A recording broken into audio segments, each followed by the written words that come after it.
¿Dónde más iré, Dios? ¿Dónde más iré? Tienes palabras de vida eterna. ¿Dónde más iré, Dios? ¿Dónde más iré? Tienes palabras de vida eterna. ¿Dónde más iré, Dios? ¿Dónde más iré? Tienes palabras de vida eterna. ¿Dónde más iré, Dios? ¿Dónde más iré?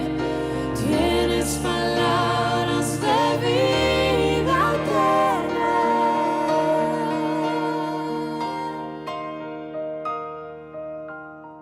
De hoy, Primera de Corintios, capítulo 14, versículo 1 al 19. Vamos a ver la segunda parte del texto que comenzamos el domingo pasado y que hoy vamos a continuar observando. Para los que hoy nos visitan por primera vez, si quieren conocer cómo fue la primera parte, les pueden pedir a nuestros hermanos que repartieron, o nuestra hermana María o hermano Manuel que recién compartió el Evangelio. Ellos les pueden también conseguir una copia después del primer bosquejo de lo que fue la semana pasada. ¿Está bien? Vamos a ir a la palabra del Señor. ¿Qué le parece? Mantenga su Biblia abierta ahí. Vamos a ver juntos Corintios capítulo 14, versículo 1 en adelante. Dice: seguid el amor y procurad los dones espirituales, pero sobre todo que profeticéis. Porque el que habla en lenguas no habla a los hombres, sino a Dios, pues nadie le entiende, aunque por el Espíritu habla misterios. Pero el que profetiza habla a los hombres para edificación, exhortación y consolación. El que habla en lengua extraña, a sí mismo se edifica, pero el que profetiza edifica a la iglesia. Así que quisiera que todos vosotros hablaseis en lenguas, pero más que profetizáis ahí. Porque mayor es el que profetiza que el que habla en lenguas, a no ser que las interprete para que la iglesia reciba edificación.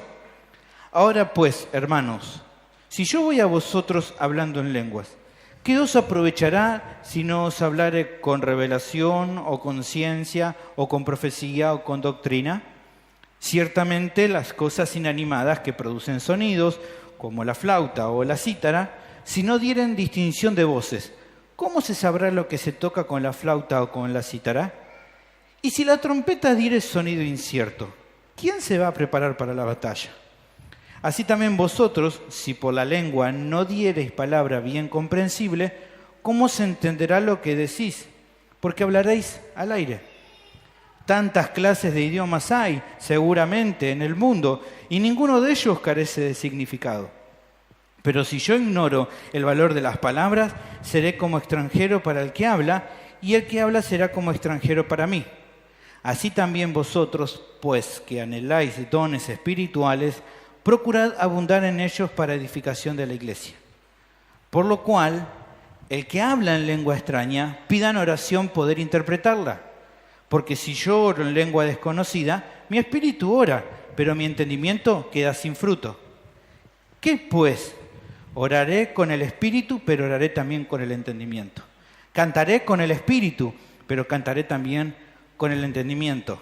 Porque si bendices solo con el espíritu, el que ocupa el lugar de simple oyente, ¿cómo dirá el amén a tu acción de gracias? Pues no sabe lo que has dicho. Porque tú, a la verdad, bien das gracias, pero el otro no es edificado. Doy gracias a Dios que hablo en lengua más que todos vosotros. Pero en la iglesia prefiero hablar 5 palabras con mi entendimiento para enseñar también a otros que 10.000 palabras en lengua desconocida. La semana pasada, los que estuvieron se pueden tal vez acordar, hice un comentario al pasar respecto a situaciones donde me ha tocado escuchar a algún predicador que, interpretando, ¿no?, en su mensaje la Biblia, creo que interpretó de una manera incorrecta. Y en los años que llevo como cristiano, no les voy a decir cuántos años, pues son muchos, he escuchado muchas predicaciones en las cuales no se estaba dando un mensaje muy entendible, que digamos. He escuchado sermones en los cuales lo único que hacía el que predicaba es darle a las personas lo que yo llamo mandamientos de hombres, o sea, mandamientos que en la Biblia no figuran o mandamientos que son fruto de una mala interpretación bíblica, insistiendo en que los que no cumplían con esas exhortaciones estaban justamente desobedeciendo a Dios. Cuando la Biblia no estaba hablando de eso, ellos decían, o a veces ni siquiera usaban la Biblia, decían que esto era algo de parte de Dios, hacer tal o cual cosa, y la Biblia no decía nada al respecto. Y esos son mandamientos de hombre para mí. Otras prédicas también he escuchado en el cual hacían algunas interpretaciones algo raras, ¿no? Muy raras. Y podemos ver algunos textos y ver a qué me refiero con que eran raras. Uno de los textos se encuentra en 1 Samuel, capítulo 15, versículo 3. Un predicador que escuchó un día hablar de este texto, él leía esto y decía, ve, le decía Samuel a Saúl, pues hiere a Amalec y destruye todo lo que tiene y no te apiades de él, mata a hombres, mujeres, niños y aún a los de pecho, y acá ponía el énfasis, vacas, ovejas, camellos y asnos. Decía más o menos este predicador, bueno, la vaca es buena, pero tiene tal característica, ¿no? Este predicador hablaba sobre cada uno de estos animalitos y nombraba alguna característica que para él estaba mal de este animalito, y entonces decía, bueno, esta característica tal vez está en tu vida, tenés que matarla. ¿Me entienden? O sea, nombraban, qué sé yo, la vaquita, qué buena es la vaquita, pero la vaquita es mala en esto. Bueno, matá a la vaquita, y vos serás la vaquita porque tenías esa misma actitud. Una cosa media rara. Da una aplicación a algo que el texto no estaba hablando. Otro texto, Jueces capítulo 16, versículo 13. Este lo mencioné la semana pasada y me parecía genial. La verdad que el que lo interpretó fantaseó mucho. Dice, y Dalila dijo a Sansón, ¿no? Estaba hablando porque quería que él le contara sobre cuál era el secreto de su fuerza. Y le dice, hasta ahora me engañas y tratas conmigo con mentiras. Descúbreme pues ahora, Sansón, cómo podrás ser atado. Él entonces le miente, le dice, si tejieres 7 guedejas de mi cabeza con la tela y las sudurares con la estaca, eso va a hacer que mi fuerza se acabe, cosa que no era cierto. Bueno, este otro predicador encontraba en cada una de esas guedejas, que son como los mechones, ¿no? En cada uno de esos mechones encontraba un pecado diferente. Decía, bueno, esta es la guedeja de la carnalidad, ponele, o esta otra la guedeja de la mentira. Y entonces decía a los hermanos no caer en una de esas guedejas. Nuevamente, algo que el texto no estaba diciendo. Estaba hablando del pelo de Sansón. Y estaba hablando de que Sansón era un mentiroso en ese momento. Y no estaba honrando a Dios con su vida. Otro texto muy conocido que también me ha tocado. Esto no lo estoy inventando, lo escuché yo. Es la parábola de las 10 vírgenes. Que mal interpretada por algunos predicadores. Por ejemplo, el texto de Mateo 25:8 dice, y las insensatas, las 5 insensatas, hablan a las prudentes y le dicen, dadnos de vuestro aceite, porque nuestras lámparas se apagan. Y este predicador veía en las lámparas de las 5 insensatas el corazón del creyente inmaduro, al que le faltaba el aceite del Espíritu Santo, y que obviamente terminaba como una apelación a llamar a las personas delante, y él lo oraba y supuestamente otra vez cargaban la lámpara, ¿no? Una cosa totalmente rara, nada que ver. El texto no apunta y no está hablando ahí de que mi corazón sea una lámpara y no tenga el Espíritu Santo, porque de hecho si no tengo el Espíritu Santo no soy cristiano. ¿Está bien? Así que es otra mala interpretación. Era muy común en aquella época que nos hicieran pasar todos los fines de semana al frente porque, bueno, los predicadores eran como que nos oraban y entonces recibíamos algo especial de Dios, parece. Y debo, hermano, confesar que aunque me parecían muy espirituales sus interpretaciones, hoy puedo ver que no me edificaban. ¿Por qué puedo ver eso? Bueno, ¿cómo podía edificarme un supuesto mensaje divino que ese texto daba cuando en realidad el Espíritu Santo no había inspirado al autor a decir eso que el predicador estaba diciendo. Como dijimos la semana pasada, ¿cómo podemos esperar que Dios se agrade de algo que Él no dijo en ese lugar? Si nosotros, como personas aún pecadoras, nos molesta cuando alguien dice algo que nosotros no dijimos, ¿cuánto más le debe molestar a Dios que alguien diga a título de que Él dijo algo que Él no había dicho? ¿Y cómo Dios puede bendecir algo así? De ninguna manera va a bendecir eso. Siendo también, hermano, reflexivo, puedo notar incluso que aunque en el momento alguno de estos mensajes me conmovió y me hizo llorar, luego al repasar mi vida veo que más allá de todas las lágrimas que derramé en ese momento con ese versículo mal explicado, no hubo un cambio real en mi vida. Solamente fue lágrimas y nada más. Las prédicas, hermanos, entendámoslo bien en esta introducción, que apuntan a un legalismo religioso o que sacan interpretaciones imaginarias o fuera de contexto, nunca pueden edificar sólidamente a un creyente. ¿Por qué no pueden? Porque no traen el entendimiento correcto a tu vida. Entonces, ¿cómo vas a creer correctamente si no te explicaron correctamente? Una de las preguntas que surgía en la primera parte de esta serie era ¿cómo podía responder un creyente adecuadamente si lo que le dijeron es algo confuso? Ahora, creo que en la segunda parte hoy nos va a seguir ayudando a poder responder esta pregunta. Pero también creo que el abanico se va a abrir a otras nuevas áreas, más allá de la profecía y de la enseñanza o el discipulado o la consejería. Las preguntas a las que yo agregaría por medio del texto y que hoy nos va a ayudar el texto a responder es: ¿solo las predicaciones, los consejos, las enseñanzas que traen confusión a las mentes son aquellas cosas que a Dios le desagradan? ¿Solo eso es nomás? ¿Y qué ocurre, por ejemplo, con las canciones que se cantan, se entonan en la iglesia? ¿Qué pasa con eso? ¿Y qué pasa también con las oraciones que se hacen públicamente en la iglesia? El Señor también quiere que en esas áreas, en cantar, al orar, también el mensaje que se dé sea algo entendible. ¿Será que a Él también le interesa eso? Bueno, yo creo que el sermón de hoy nos va a ayudar a responder eso.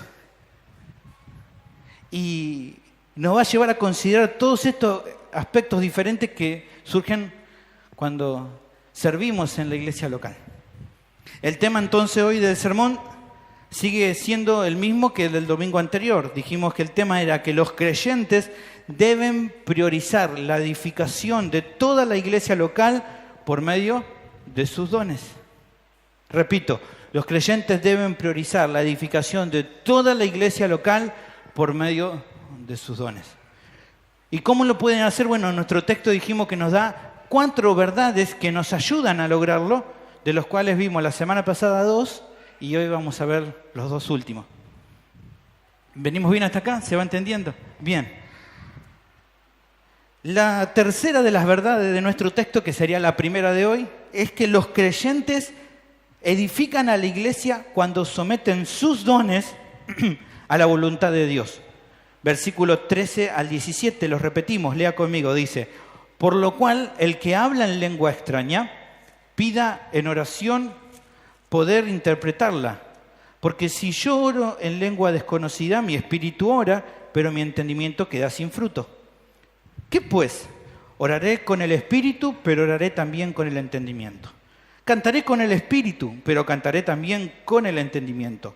Porque si bendice solo con el espíritu, el que ocupa el lugar de simple oyente, ¿cómo dirá el amén a tu acción de gracias? Pues no sabe lo que has dicho.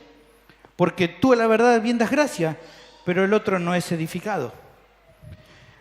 Vimos del versículo 1 al 5, si usted recuerda, por un lado la importancia que tiene el priorizar en los dones discursivos el entendimiento. Cuando hablamos de discursivo hablamos de los dones que tienen que ver con hablar.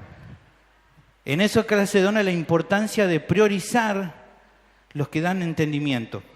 Y también vimos de versículo 1 al 5, de versículo 6 al 12, vimos también la importancia de evitar que por medio de nuestros dones confundamos a las personas.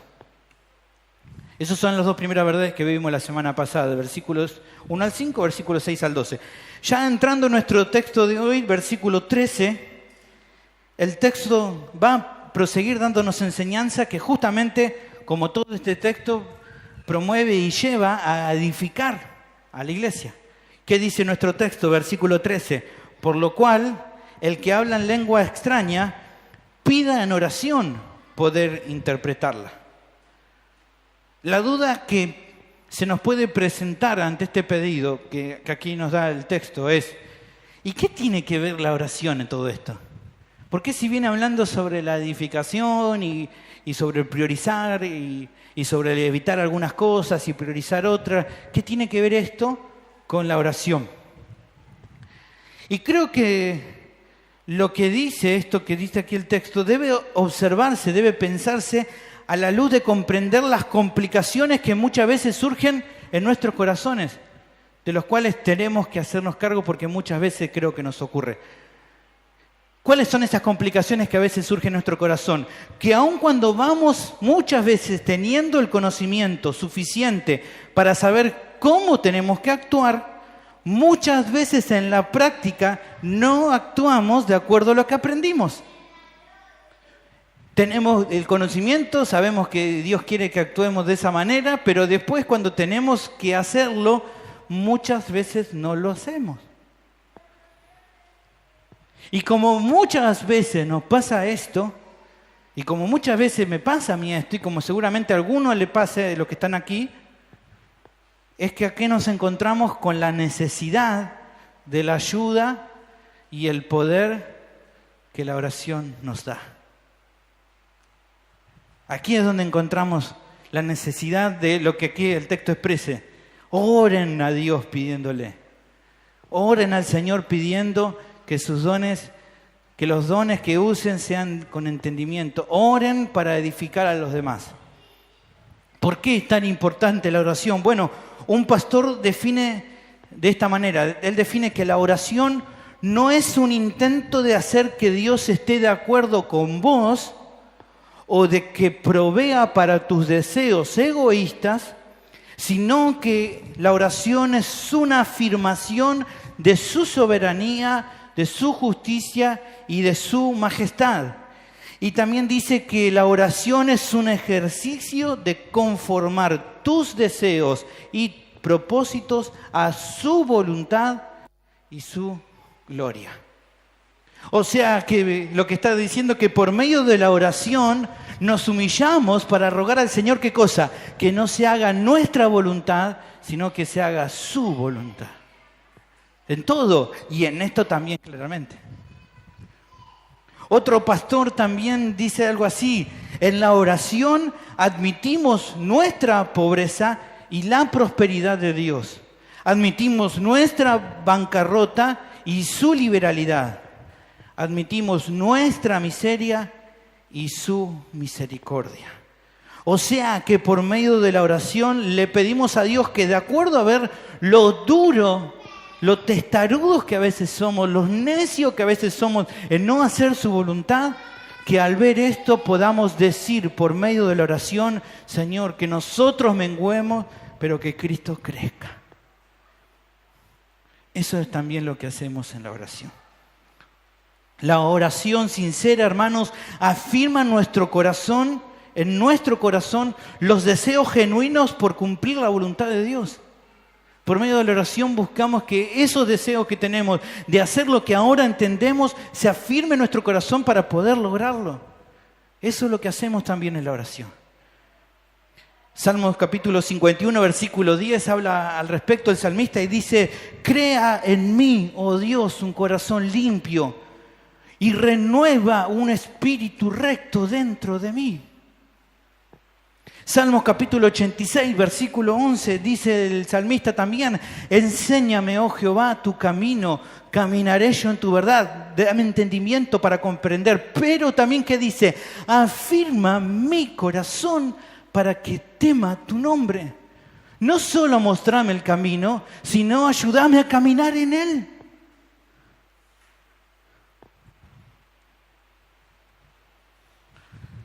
Porque, hermanos, al humillarnos en la oración, al reconocer nuestra miseria y lo grande que es Dios, al declarar y decir: Señor, que se haga tu voluntad y no la mía, combatimos con el orgullo de querer hacer las cosas a nuestra manera para dar paso al control del Espíritu en nuestros corazones. Porque de esa manera actúa la oración en nuestra vida. De esta manera le pedía a Pablo que la iglesia orara por él. Efesios capítulo 6, versículo 18 al 20. Fíjense cómo pedía Pablo: orando en todo tiempo, con toda oración y súplica en el Espíritu, y velando en ello con toda perseverancia y súplica por todos los santos, y por mí, a fin de que al abrir mi boca me sea dada palabra para dar a conocer con denuedo el misterio del Evangelio, por el cual soy embajador en cadenas, que con denuedo hable de él. ¿Cómo dice ahí? ¿Como yo quiero? No, ¿qué dice? Como debo hablar. No como quiero, sino como debo, o sea, como soy mandado a hacerlo. Comprendí el Evangelio, ahora sé que tengo que hablarlo de una manera.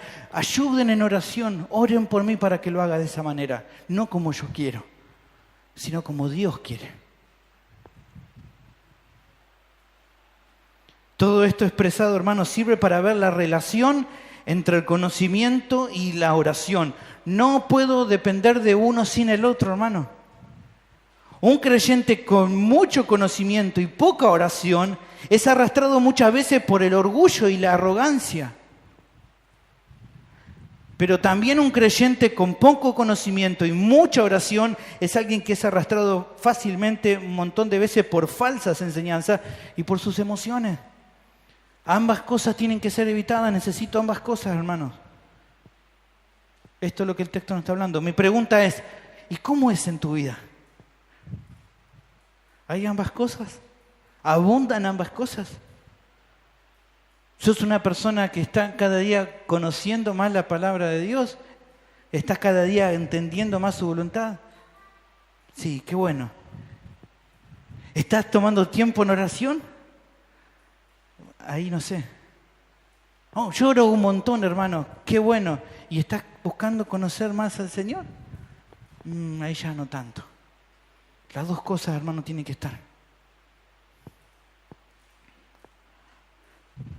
Y la relación que te estoy expresando la comprobamos, si seguimos nuestro texto, con lo que dice ahí más adelante, que dice: porque si yo oro en lengua desconocida, mi espíritu ora, pero mi entendimiento queda sin fruto. Lo que se está aquí expresando sencillamente que una vida espiritual sólida no puede sostenerse solo de oración sin el ejercicio de nuestro entendimiento, pero tampoco al revés. Es ambas cosas. Lo que está diciendo es que un creyente maduro es el que tiene una vida devocional genuina, en el cual él ora desde su espíritu, pero también de una forma entendible, para que así su entendimiento no quede sin fruto.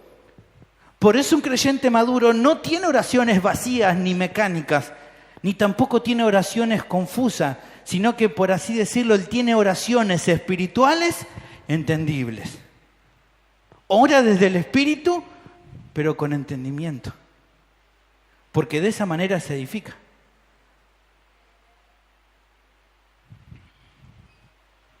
Miremos, si quieren, un ejemplo de una oración del apóstol Pablo, una oración espiritual, pero que era entendible. Efesios capítulo 3, versículo 14 y 19, dice: por esta causa doblo mis rodillas ante el Padre de nuestro Señor Jesucristo, de quien toma nombre toda familia en los cielos y en la tierra. ¿Qué es lo que pedía Pablo?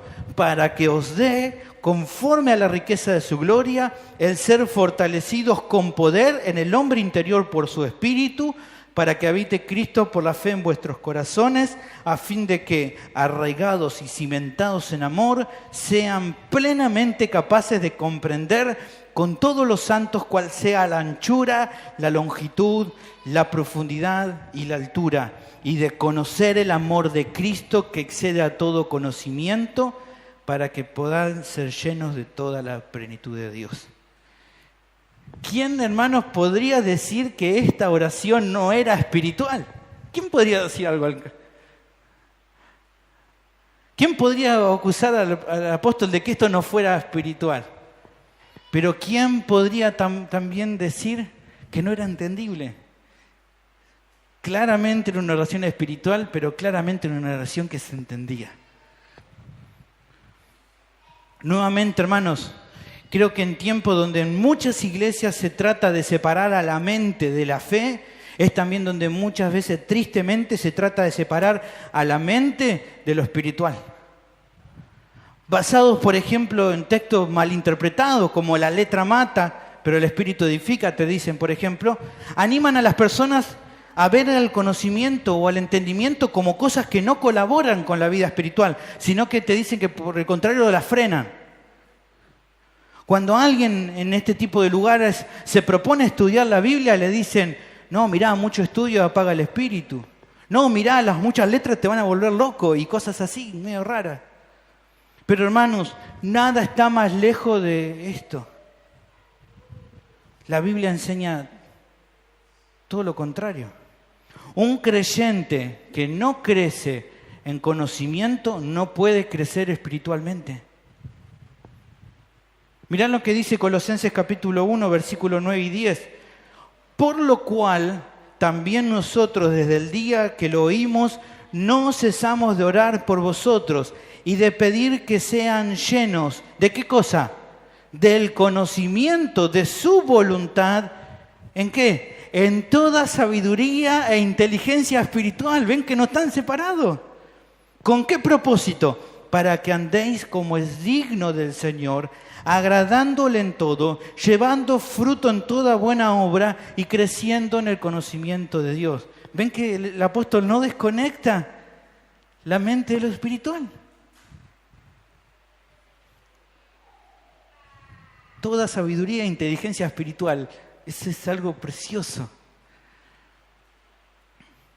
Por todo esto es que entonces la primera verdad que tenemos en nuestro texto de hoy nos apunta a dejar de lado el orgullo de querer dar prioridad a las experiencias emocionales a través de un uso sin entendimiento de los dones discursivos y de someter nuestros deseos personales a la voluntad de Dios.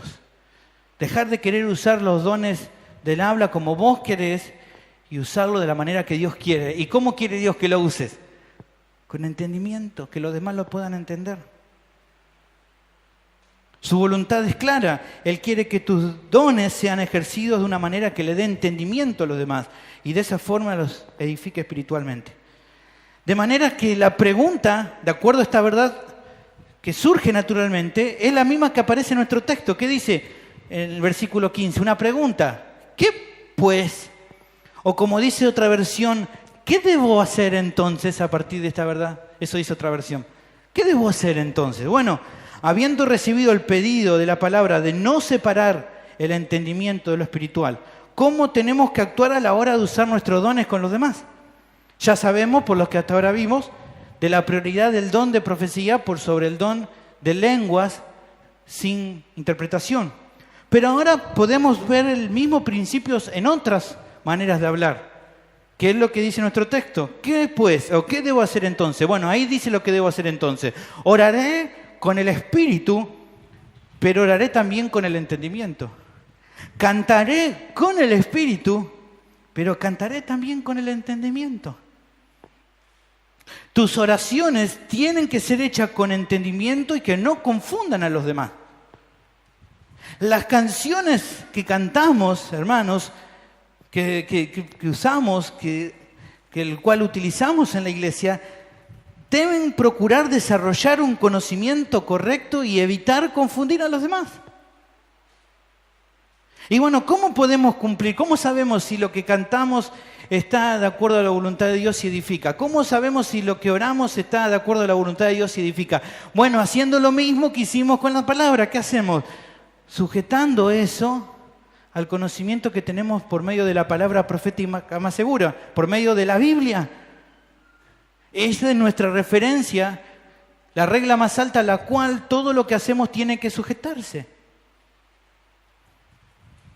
Si las oraciones que hacemos y si las canciones que cantamos, que entonamos, se alinean a la voluntad de Dios revelado en su palabra, podemos estar seguros que eso va a edificar a la iglesia. O sea, hermano, en conclusión, que no solo, como dijimos la vez pasada, debemos predicar e interpretar fielmente la Escritura, sino que también, por así decirlo, debemos orar la Biblia. O sea, oraciones que sean de acuerdo a la palabra. Debemos también, hermanos, cantar la Biblia, o sea, canciones que estén en armonía con la palabra. Como una vez dijo el gran predicador Charles Spurgeon sobre la importancia de impregnar nuestra vida de la Biblia, él decía algo así: hasta el punto de que te expreses con el lenguaje de las Escrituras. Que tu espíritu se impregne de las palabras del Señor, de tal forma que tu sangre se convierta en biblina, decía él. Y la propia esencia de la Biblia fluya de tu persona. Tal así, hermano. Cuando eso ocurre, podrás saber que tus dones espirituales estarán sometidos a la voluntad de Dios. Pero el texto continúa luego, justamente mostrando el resultado de no hacer esto.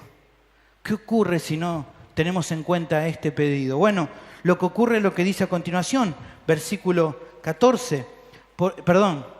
16. Porque si bendices solo con el Espíritu, el que ocupa lugar de simple oyente, ¿cómo va a decir amén a tu acción de gracia? Porque no entiende, no sabe lo que dijiste. Porque tú a la verdad bien das gracias, pero el otro no es edificado. Y lamentablemente en la actualidad muchas veces ocurre esta realidad. Personas que usan sus dones de una manera confusa y otros que cuando lo escuchan intentan entender qué le está diciendo.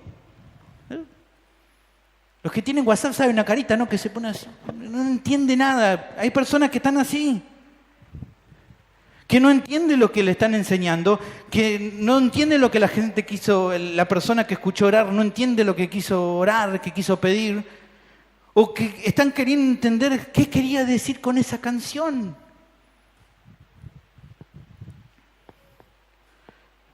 Personas que, por ejemplo, al orar atan, decretan, rompen, quién sabe cuántos yugos, que echan fuera una lista interminable de demonios. No sé de dónde consiguen encontrar tantos demonios. Sí, algunos son súper originales. Demonio del dolor de muela. No es un dolor, es un dolor de muela. Tomate un ibuprofeno si te duele la muela. Anda al dentista, no hay un demonio ahí. Es un dolor de muela. Nada más. A lo sumo es porque comiste mucho dulce y se te picó el diente. Pero sí hay de eso, hermano. Cantantes que dejan de lado el propósito que tienen las canciones de adorar a Dios por una búsqueda de emociones para aquellos que lo escuchan.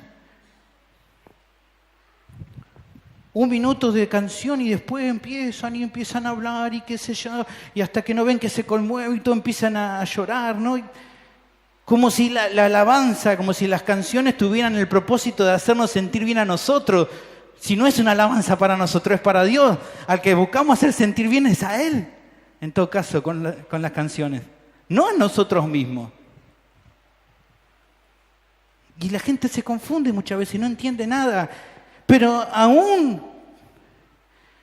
aunque también vemos algo mucho peor. Algunos no pueden decir amén porque no entienden nada, pero nuestro texto nos está dando un caso peor que hoy es más común. Aquí nuestro texto dice, algunos no van a poder decir amén porque no entienden nada, pero hay otros peores, dicen amén, amén a cualquier cosa, aún peor todavía.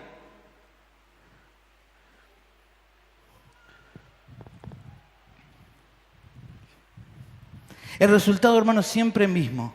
Cristianos que no se edifican, que no son edificados. Aunque ellos tal vez no lo saben y no se dan cuenta que no son edificados, ya sea por la confusión que tienen o porque como sintieron algo emocional, creyeron de que eso los edificó, pero a la larga se ven resultados, hermanos. No hay fruto de cambio en su vida. Se van recontentos en la casa, dice, bueno, el lunes voy a arrancar re bien. ¿Por qué? Porque bueno, hoy me lloré todo en la iglesia, no sabes, una administración, te dicen cosas así, ¿no? Y el lunes arranca y ya vuelven a pecar como siempre. Porque no han sido edificados. Y creo, hermano, hacer necesario una aclaración. El texto no está diciendo acá entonces que a la hora de hablar sea necesario que tengas una gran elocuencia al hablar. O que sea imprescindible que a la hora de cantar o de orar utilices palabras muy técnicas, ¿no? Tampoco está buscando que te desanime y diga, bueno, yo no soy como los grandes estudiosos, entonces ya no oro más, no canto más. No, no está queriendo decir eso. Lo que sí te está queriendo decir aquí la palabra es que los cristianos que generalmente hablan, oran, cantan, enseñan, discipulan de una manera que honra a Dios son las personas que se esfuerzan por leer, por estudiar mucho la palabra. Porque no hay atajo, no tiene que ver con la gran capacidad que tengan la forma de hablar. No es cuestión de grandes capacidades, y qué bueno si alguien aquí tiene grandes capacidades, sino que lo que importa y la cuestión es de esforzarte en el ejercicio de que tus pensamientos se empapen de las Escrituras. Los grandes atletas de la historia no son aquellos que tienen solamente un gran talento. Son aquellos que tienen ese talento y se esfuerzan y practican y practican y practican un montón. En el deporte, en la música. Los más talentosos y más reconocidos no solamente lo hacen por tener un gran talento, sino por ejercitarse muchísimo. Si ellos, hermanos, se esfuerzan para agradar a sus fanáticos, ¿cuánto más nosotros debemos esforzarnos buscando agradar a Dios con los dones que Él nos dio?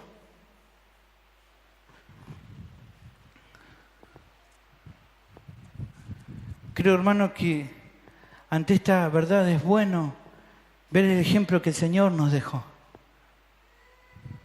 Sus oraciones fueron claras y entendibles para que sus discípulos pudieran comprender y entonces pudieran luego imitarlo, pudieran ser edificados. Tenemos dos textos que nos muestran la oración que conocemos como el Padre Nuestro, que no es una repetición, sino que son dos ocasiones diferentes.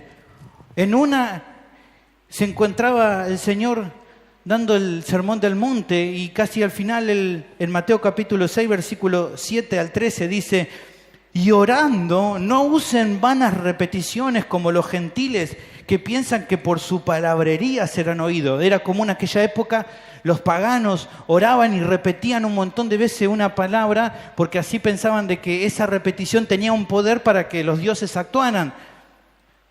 Nada raro en esta época.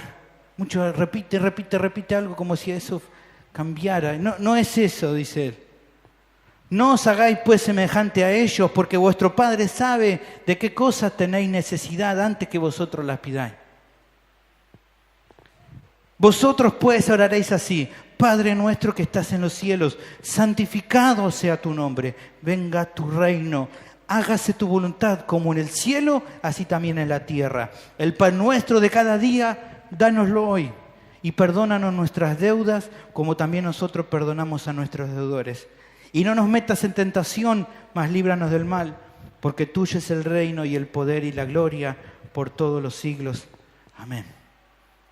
El otro texto es Lucas capítulo 11, el versículo 1 dice: aconteció que Jesús estaba orando en un lugar y cuando terminó, uno de sus discípulos le dijo: Señor, enséñanos a orar, como también Juan enseñó a sus discípulos.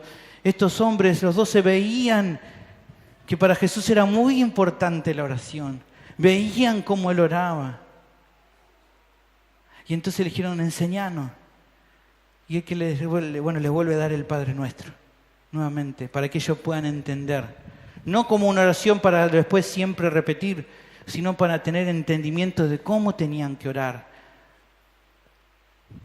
De cómo en la oración primero se prioriza la gloria de Dios. De cómo en la oración primero se prioriza el evangelismo, la palabra de Dios, el reino de Dios expandiéndose en el mundo, para luego centrarnos en nuestras peticiones personales. Algún día, si Dios quiere, predicaremos sobre el Padre Nuestro porque hay preciosas verdades en ello. Lo que sí se me ocurre pensando en esta primera verdad, reflexionar en lo siguiente. ¿Estás buscando que tus dones se sometan a la voluntad de Dios? ¿O le estás dando lugar a tus deseos personales?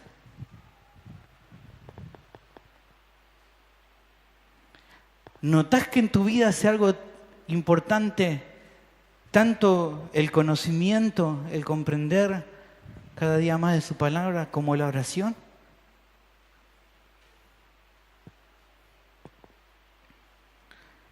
La otra verdad la tenemos versículo 18 y versículo 19. Los creyentes edifican a la iglesia cuando dan ejemplo de sumisión a los demás.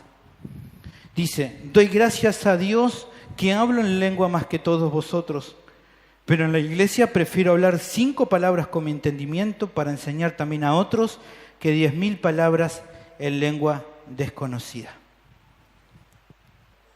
Revisando los últimos versículos, entonces encontramos algo que nos llama la atención en el primer versículo 18. Doy gracias a Dios que hablo en lengua más que todos vosotros. Y tal vez a alguien le puede sonar como medio soberbio, ¿no? Como diciendo, tengo más lengua, hablo más lengua que todos ustedes.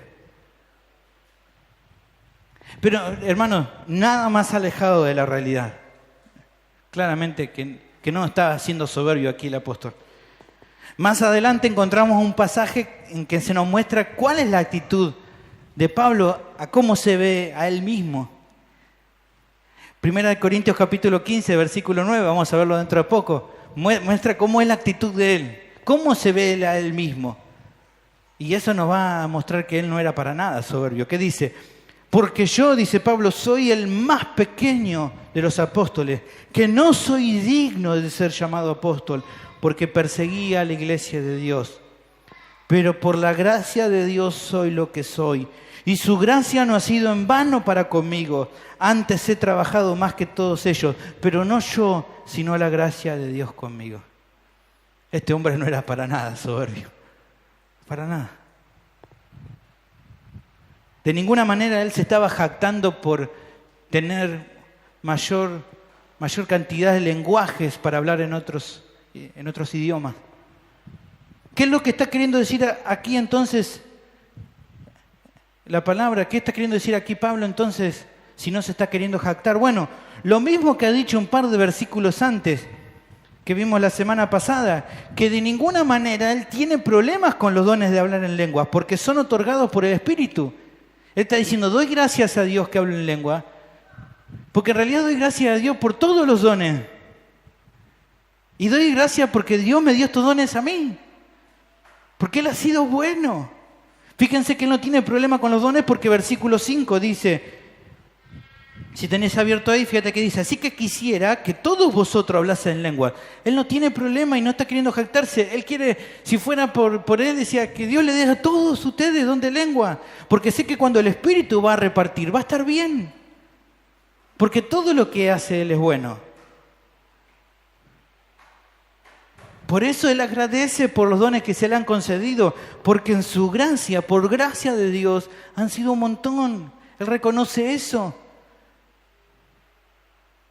Así como ha dicho, no soy digno de ser llamado apóstol, es por gracia de Dios. Nos está queriendo decir aquí, no soy digno de tener todos esos dones, es por gracia de Dios. Por eso doy gracias a Dios. Un creyente maduro puede ser agradecido por todo lo que el Señor le otorga, porque sabe que es por gracia. Porque todo lo que puede hacer es por gracia. Y justamente el apóstol es uno de ellos. Mi pregunta es, ¿estás agradecido, hermano, por los dones que Dios te dio? Y podría agregarte algo más, porque alguno va a decir, sí, amén, yo estoy re agradecido. Bueno, una forma de ser agradecido, ¿cómo sería? Usándolo. La pregunta entonces sería, ¿estás usándolo?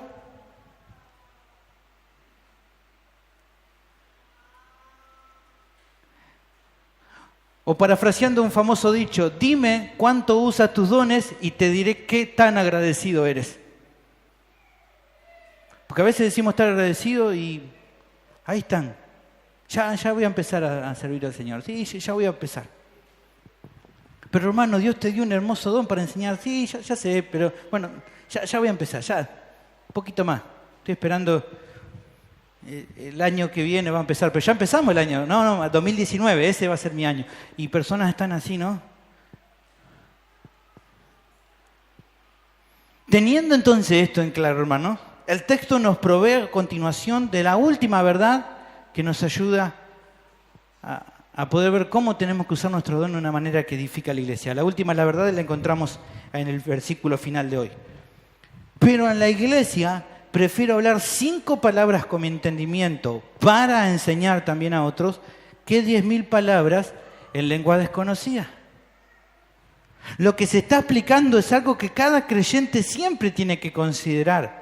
Y que entonces la última verdad de nuestro texto, que por medio de un uso entendible de los dones espirituales del habla, damos un ejemplo a los demás creyentes de la importancia que es someternos a la voluntad de Dios. Y con eso los edificamos. Y dice, yo prefiero hablar solo 5 palabras para enseñar a los demás. ¿Qué implica eso? Que él se estaba sometiendo a la voluntad de Dios. Porque ¿qué dijo que era la voluntad de Dios él? Que la voluntad de Dios es que se usen dones para darle entendimiento a los demás. Y si darle entendimiento a los demás es darle 5 palabras entendibles, prefiero dar 5 palabras entendibles y no 10.000 que no se entiendan. ¿Ven?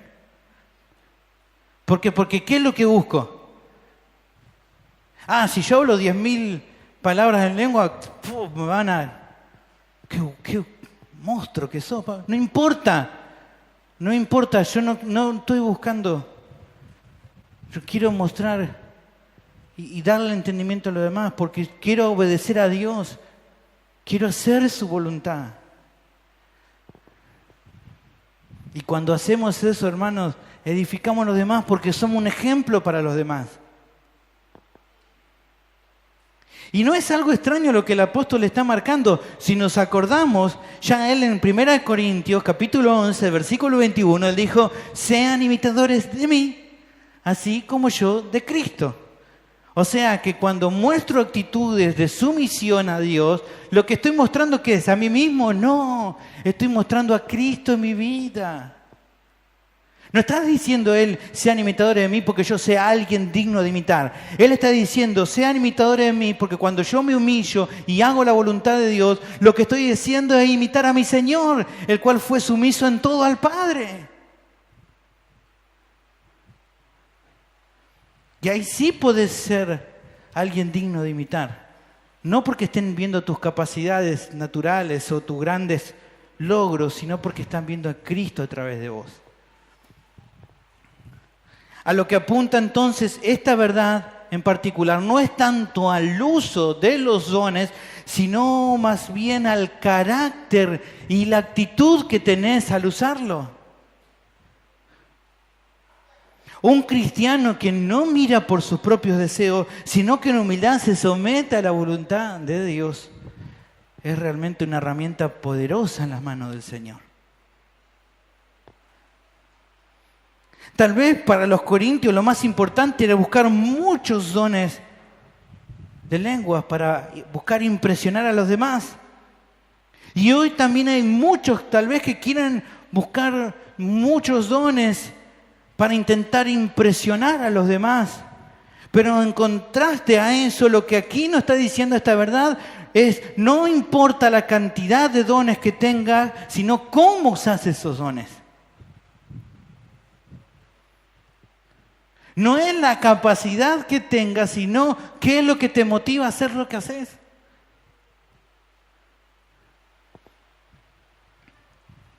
Y en ese sentido, hermano, entendé esta realidad. No tenés que ser el que más dones tenga, no tenés que ser el más capacitado, no tenés que tener el ministerio más importante para ser un ejemplo con los demás. Lo único que se necesita de vos es que es una persona humilde, una persona sumisa a la voluntad del Señor.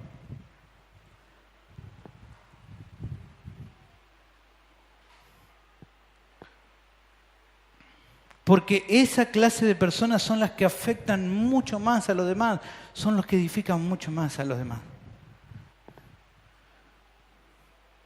No importa que sean solo 5 palabras entendibles. Son preferibles esas 5 a 10.000 que no se entiendan, eso ya lo vimos, ya que las 5 palabras edifican y las 10.000 no. Por lo que el punto principal es la actitud de un creyente maduro que prefiere edificar a sus hermanos con 5 palabras entendibles que querer llamar la atención a él mismo con 10.000 que no se entienden. Y eso es una actitud que muestra a Cristo, hermano, que edifica a los demás.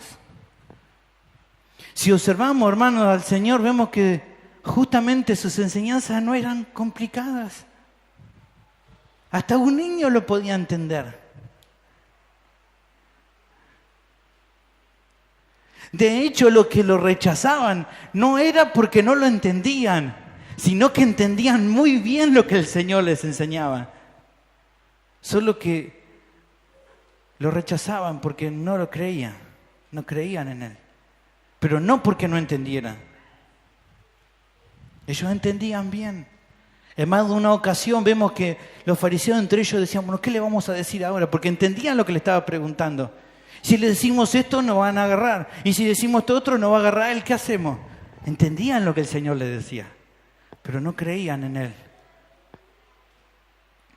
Su mensaje, hermano, no era como el de aquellos que ponen a la tradición, a los mandamientos de hombre a la altura o por encima de la Biblia. Todo lo contrario. Fíjense cómo Él trata a esta gente. Mateo capítulo 15, versículo 1. Entonces se acercaron a Jesús ciertos escribas y fariseos de Jerusalén, diciendo, ¿por qué tus discípulos quebrantan la tradición de los ancianos? ¿Ven? No dice, ¿por qué quebrantan la palabra de Dios? No, ¿por qué quebrantan la tradición? Porque no se lavan las manos cuando comen. Mentira, se lavaban, pero no de acuerdo a las tradiciones de ellos. Respondiendo él les dijo, ¿por qué también vosotros quebrantáis, pero ya no las tradiciones, sino el mandamiento de Dios por vuestra tradición? Porque Dios mandó diciendo, honra a tu padre y a tu madre, y el que maldiga al padre o a la madre muere irremisiblemente. Pero vosotros decís, cualquiera que diga a su padre o a su madre, es mi ofrenda a Dios, todo con aquello con que pudiera ayudarte, ya no ha de honrar a su padre o a su madre. Así habéis invalidado el mandamiento de Dios por vuestra tradición. Hipócritas, bien profetizó de vosotros Isaías, cuando dijo, este pueblo de labios me honra, mas su corazón está lejos de mí, pues en vano me honra, enseñando como doctrinas mandamientos de hombre. Y llamando así a la multitud, les dijo, ¿qué cosa? Oíd y... ¿qué dice? Entiendan. No les voy a dar tradiciones de hombre. Lo que les voy a dar es algo que ustedes puedan entender. ¿Y qué es lo que tenían que entender? No lo que entra en la boca contamina al hombre, mas lo que sale de la boca, esto contamina al hombre. Claramente. Tampoco interpretaba, hermano, de una manera confusa las Escrituras. Él le daba el sentido natural. Los textos que traía del Antiguo Testamento los traducía naturalmente a su contexto y lo usaba de una manera natural. No buscaba un sentido raro a las palabras. Y cuando tenía que ser claro, era bien claro. Fíjate lo que dice Marcos capítulo 1, versículo 14 y 15. Después que Juan fue encarcelado, Jesús vino a Galilea predicando el evangelio del reino de Dios, diciendo con claridad, ¿qué cosa? El tiempo se ha cumplido y el reino de Dios se ha acercado. Arrepentíos y creed en el evangelio. Tan sencillo como eso. De la misma manera también enseñaron sus discípulos. ¿Qué dijeron? Pedro predicando allí en Pentecostés: sepa pues ciertísimamente toda la casa de Israel que a este Jesús a quien ustedes crucificaron, Dios le ha hecho Señor y Cristo. Al oír esto, la multitud se compungieron de corazón y dijeron a Pedro y a los otros apóstoles: varones, hermanos, ¿qué haremos? ¿Cuál fue la respuesta de Pedro? Les dijo: pasen al frente, vamos a orar por todos ustedes, los diáconos corran la silla, vamos a orar. No. ¿Qué le dijo? Bueno, a ver, escúchenme, repitan esta oración, hagan un paso al frente. No. ¿Qué dijo? Arrepiéntanse de lo que hicieron. Y bautícense cada uno de vosotros en el nombre de Jesucristo. Reconozcan a Jesucristo como el Señor. Reconozca que a Él van a seguir, porque no pueden seguir viviendo la vida que están viviendo, porque esa vida que están viviendo los va a llevar al infierno. Por eso arrepiéntanse y crean en el Evangelio. De la misma manera tenemos que buscar ser nosotros, hermanos, porque así honraremos a Dios en este tiempo, edificando a su iglesia, la cual Él salvó y que está preparando para un día encontrarse con ella. Efesios capítulo 5, versículo 25 dice: maridos, amad a vuestras mujeres, así como Cristo amó a la iglesia y se entregó a sí mismo por ella, para santificarla, habiéndola purificada en el lavamiento del agua por la palabra. ¿Para qué propósito? A fin de presentársela a sí mismo, una iglesia gloriosa que no tuviese mancha, ni arruga, ni cosa semejante, sino que fuese santa y sin mancha. Tal vez alguien, hermano, que está en este lugar, podía pensar que la salvación se podía ganar de alguna manera, o que se podía obtener por estar en alguna religión, venir a una iglesia, cantar canciones, ofrendar. O tal vez pensando que viviendo una vida moral buena podían obtener la salvación, hermanos. Tal vez alguno puede estar aquí seguro de que era salvo, o se pensaba que era salvo porque alguna vez alguien le hizo repetir una oración, o porque tal vez alguna vez pasó al frente y oraron por él, y piensa que eso solamente hizo falta para salvarlo, aunque en su vida no ve cambios. No ve que realmente haya frutos de un cambio de vida. Pero hermanos, personas que están en este lugar, al ver estos textos podés notar que la salvación es una obra completa de Cristo y que tu única esperanza para recibir el perdón de pecados y la vida eterna es creer en el Evangelio y arrepentirte de tus pecados. De que no confíes en otra cosa para tu salvación que la obra de Cristo que hizo en la cruz. Mi pregunta para esas personas es: ¿qué vas a hacer al respecto? ¿En dónde vas a poner tu confianza? Finalmente, las últimas reflexiones que quisiera hacerte son las siguientes. ¿Ves en tu vida un ejemplo de sumisión para los demás? ¿Ves que realmente seas una persona que muestra sumisión a la voluntad de Dios? ¿Podés decirle a las personas: miren, así como soy sumiso al Señor, ustedes tienen que hacerlo?